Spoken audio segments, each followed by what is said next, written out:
Praise దల్లా దేవుని నామనికి స్తోత్రములు కలుగును గాక. దేవుని బిడ్డలారా, సబ్స్క్రైబ్ చేయనటువంటి వారు సబ్స్క్రైబ్ చేయండి, లైక్ చేయండి, బెల్ నొక్కండి, అనేకులకు ఈ యొక్క వాక్యాన్ని అందించండి.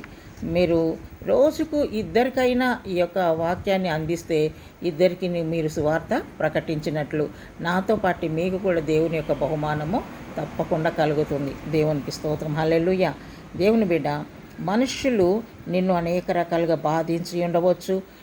ఎవరు కూడా నిన్ను ఇష్టపడకపోవచ్చు. ఈ లోకంలో అనేకులు నిన్ను తృణీకరించి ఉండవచ్చు, నీ మాటలను ఇష్టపడకపోవచ్చు, మరి నీ యొక్క ప్రవర్తన వారు ఇష్టపడకపోవచ్చు, అనేకులు నిన్ను బాధించి ఉండవచ్చు. కానీ నువ్వు బాధపడే అవసరము లేదు. ఎంతమంది నిన్ను బాధించినా, ఎంతమంది నిన్ను తృణీకరించినా, ఈ లోకమంతా నిన్ను తృణీకరించినా నువ్వు బాధపడే అవసరం లేదు. యేసయ్య ఒక్కడు నిన్ను ఇష్టపడితే చాలా నేను గ్రహించాలి. దేవునికి స్తోత్రం. హల్లెలూయా. ఎందుకంటే యెషయా గ్రంథంలో 60వ అధ్యాయము 14వ వచనంలో వ్రాయబడింది, నిన్ను బాధించిన వారి సంతానపు వారు నీ ఎదుట వచ్చి సాగిలపడెదరు, నిన్ను తృణీకరించిన వారందరూ వచ్చి నీ పాదముల మీద పడెదరు. దేవుడు ఆ విధంగా చేస్తాడనమాట.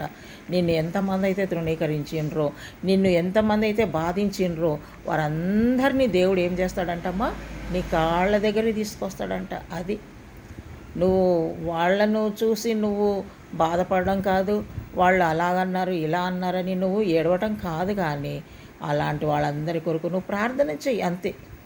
ఆ విధంగా బాధించిన వాళ్ళని దేవుడు నీ కాళ్ళ దగ్గరికి తీసుకొస్తాడంట. ఎంత గొప్ప మాట. దేవునికి స్తోత్రం. హల్లెలూయా.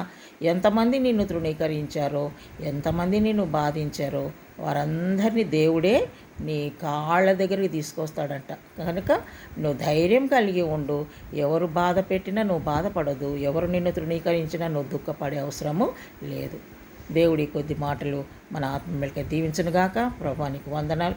ఎంతమంది అయితే ప్రభా తృణీకరించబడి బాధించబడి కృంగిపోయి ఉంటున్నారో వారందరినీ ప్రభా నీ వాక్యం ద్వారా లేవనెత్తి బలపరిచి ధైర్యపరిచి సంతోషపరచమని యేసు నామములో ప్రార్థిస్తున్నాం తండ్రి.